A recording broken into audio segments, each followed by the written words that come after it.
Have you ever heard a man say something that seemed harmless at first, even kind, but left you with an uncomfortable feeling you couldn't quite explain? It's like the words themselves carried no weight, but there was something beneath the surface that made you feel uneasy. The truth is, it's not always the words themselves that are the issue. Sometimes it's what they reveal about the speaker. Subtle signs of denial, manipulation, emotional immaturity, or even a quiet resistance to growth. And if you're not careful, these small moments can slowly chip away at your confidence and disconnect you from who you truly are. Carl Jung, a pioneer in understanding the human psyche, spoke of the shadow, the hidden parts of ourselves that we refuse to face. In relationships, these shadows can creep in through unconscious patterns and emotional projections. But here's the important thing. Recognizing certain phrases isn't about overreacting. It's about being mindful and protecting your emotional clarity. This video is about understanding the hidden dynamics behind certain phrases that should raise red flags. Phrases that, if you hear them early enough, could be your cue to walk away. Before we begin, make sure to subscribe to the Daily Stoic channel and join our Telegram community to stay updated with new videos on personal and spiritual growth. Trust me, you don't want to miss out. Now let's get started. 1. You have to accept me as I am. At first glance, this might sound like someone asking for understanding or even showing vulnerability. But here's the catch. When a man says this in response to valid concerns or feedback, it's not about seeking acceptance. It's a demand for immunity from accountability. It's avoidance, not openness. Jung taught us that true growth begins in the shadow, the parts of us we refuse to confront.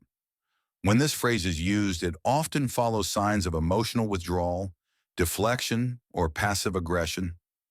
Instead of engaging in real conversation or taking responsibility, he places the burden of change entirely on you. Authenticity isn't about refusing to evolve. It's about having the courage to face your flaws and grow. Stoic philosophy reminds us that our character is defined not by how we justify our limitations, but by how we rise above them. A woman committed to her own growth cannot carry a man who refuses to meet her there. When someone insists, accept me as I am, without engaging in self-reflection, they're not asking for love. They're asking for permission to stay the same.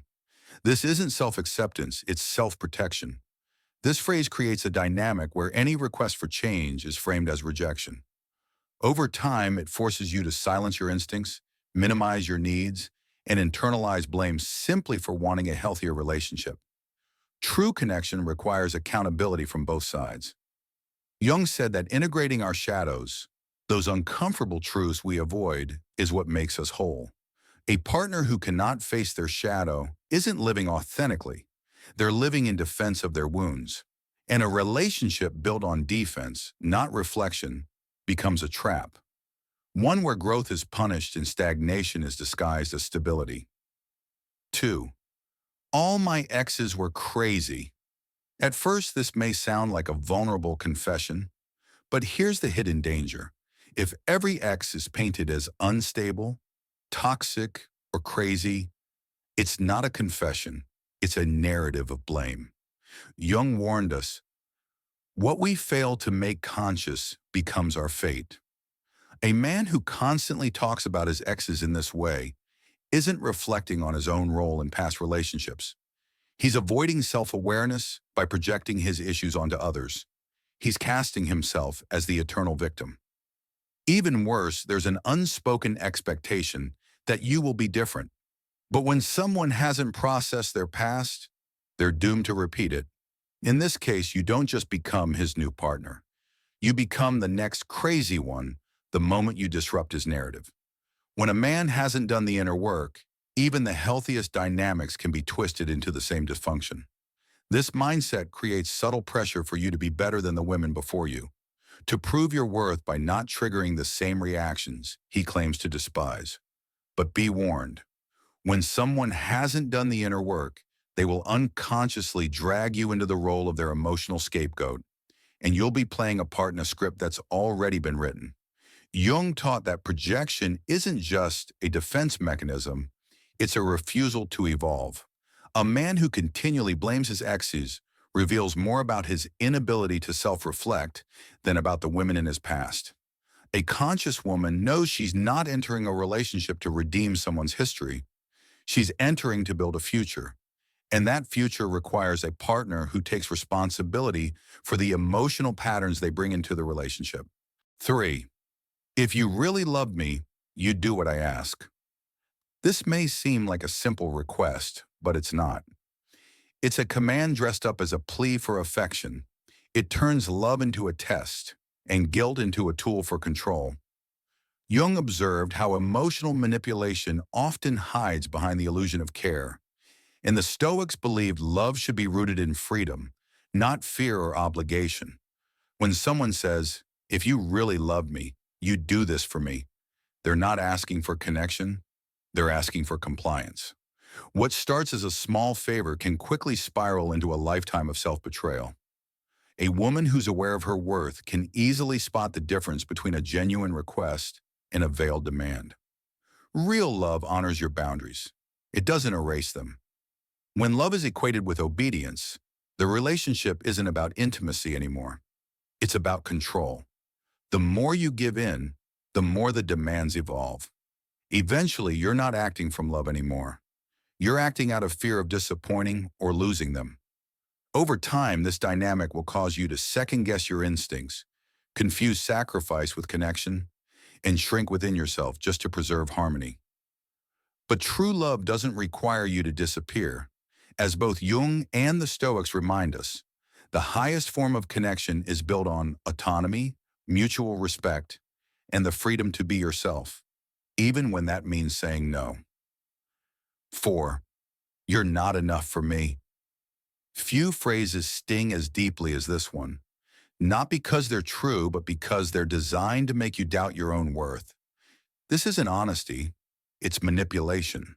A man who says this isn't reflecting on you, he's revealing his own inner emptiness. This phrase attempts to convince you that you need to change, fix, or shrink in order to fit his idea of enough. But you were never meant to be someone else's idea of enough. You are already enough, just as you are. In the beginning, you might feel compelled to prove him wrong, working harder, doing more, sacrificing little pieces of yourself. But the real danger here lies in how gradually this phrase erodes your sense of self-worth. The problem isn't about you lacking something, it's about him lacking stability within himself. You can't fill the void in someone else by diminishing your own light. As Jung explained, projection stems from an inability to face one's own internal emptiness. So rather than confronting his own wounds, some people project that emptiness onto others. But here's the truth. You weren't born to carry someone else's insecurities. Your value is not a variable, and your worth is not up for negotiation. A conscious woman knows that being enough for someone else is not the goal. The real question is this person enough for the life I am building? And when you ask yourself that question, you'll realize that no one has the right to make you feel less than. Before we dive into the next phrase, I truly hope you're finding this video helpful and insightful. If you are, feel free to share it with anyone who might benefit from these ideas. And if you'd like to support the Daily Stoic channel, consider leaving a donation by clicking the Thanks button just below this video. Your support means the world to us. Now let's move on to the next phrase. 5. Do whatever you want. At first, this might sound like freedom, like permission to act as you wish. But beware. When this phrase is spoken with coldness or sarcasm, it's not permission. It's a trap. It's a way to control without saying it outright. This tactic forces you to guess, to doubt, and to second-guess yourself, leaving you uncertain about what is really being communicated. Jung referred to this as shadow manipulation. It's indirect communication used to maintain emotional control and keep you in a constant state of confusion. The Stoics, on the other hand, emphasize the importance of clarity in relationships. Words that don't need to be decoded, actions that speak louder than unspoken expectations. This passive-aggressive strategy turns what should be a simple conversation into a maze of emotional guessing games. You stop acting from your truth and begin navigating his moods, trying to decipher his feelings, adjusting yourself to his emotional climate instead of standing firm in your own. The antidote to this kind of manipulation: take him at his word without guilt or explanation. If he says, do whatever you want, do it with confidence or without fear of triggering an emotional storm. A conscious woman understands the importance of clarity and does not engage in these mind games. She simply walks away from them. Passive aggression is emotional cowardice. It withholds direct expression and punishes you for not understanding the unspoken rules. The underlying message is clear. You are responsible for my emotions, but I won't tell you what I really feel. This creates a toxic dynamic where your emotional responses are controlled by his silence and your instincts are silenced in favor of guessing what's really going on. Over time, this manipulative approach forces you to tiptoe around his moods, second-guessing your every word and action. But a conscious woman knows that ambiguity is not a path to intimacy. It's a tool for control. True connection is built on mutual transparency, not emotional tension or mind games. When you refuse to interpret cryptic language or emotionally charged silence, you protect your inner clarity. You don't need to decode his feelings. Instead, you focus on the clarity of your own emotional truth. As both Jung and the Stoics would agree, peace isn't found in trying to manage someone else's emotional immaturity. It's found in choosing what honors your truth, even if that means walking away from someone who refuses to speak theirs. These phrases might seem harmless, even familiar, but behind their simplicity lies something much more corrosive: emotional avoidance, projection, and the slow dismantling of your intuition. As Carl Jung and the Stoics remind us, the real danger in relationships is often not loud or obvious. It's subtle. It hides in tone, in patterns and intentions left unspoken. You are not here to rescue someone from the work they refuse to do. You are not here to shrink, prove, or settle. You are here to live with clarity, to love with integrity, and to walk beside someone who is just as committed to growth as you are. That is the standard. Holding to that standard is not harsh. It's self-respect in action. True self-mastery isn't about winning arguments or fixing broken dynamics. It's about recognizing when your peace costs too much and choosing to walk away with grace. What you allow becomes the blueprint for how others treat you.